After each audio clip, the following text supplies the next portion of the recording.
want to look at a typical research institution, if you're more of a practical person, there's also career-oriented institutions that offer an education for you. And then, of course, there's a lot of preparations that you have to take depending on which university you want to apply for. There's standardized tests that you would have to take, and it's very important for you that you allow enough time to prepare for these tests and also for potential essays that you would have to write. And the tests that you would have to take oftentimes at US universities, or before you basically attend the US university, is the TOEFL examination. Mr. Stoff is holding the brochure for you. And they test in Germany, it's the IBT examination, and then you would have to find out from the university how many points you would need. Usually it's between 80 to 90 points in the IBT. And there's also a British-based test, which is the IELTS. That's also accepted by some institutions. So you have to see what your institution that you pick specifically requires from you. And if you would like to apply for an MBA program, oftentimes they also require the GRE or the GMAT. So again, you would have to look at the university's application guidelines and then take the test that is required. So a good thing to start with is read the application process and guidelines at each university's webpage.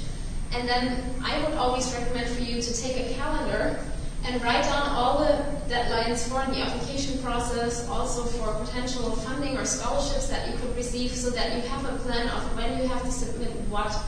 And then you have to make sure that you complete everything until those required deadlines, because oftentimes the universities charge an application fee, and if you pay the fee and you don't have all the documents that are required by that specific deadline, then you paid the fee and you will not be able to get accepted because your application is incomplete. And there's also various application terms at each institution.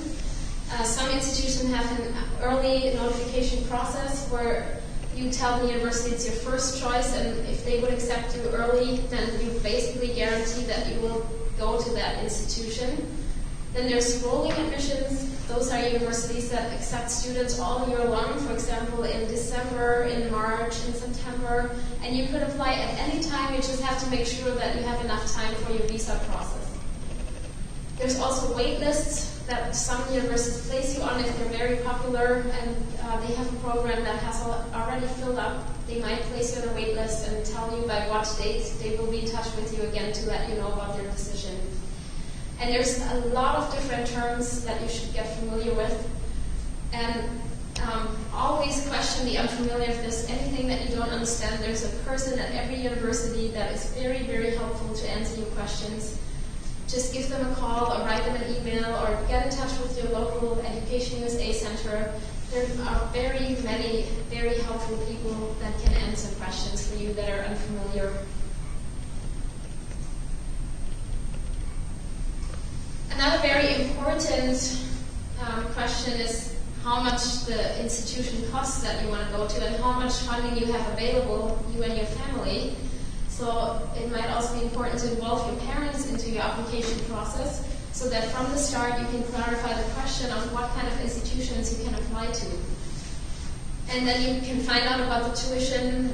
You should find out about the living expenses, depending on which city you go to. How high is the cost for an apartment a month, or even living on campus in a dormitory? What kind of scholarships are available?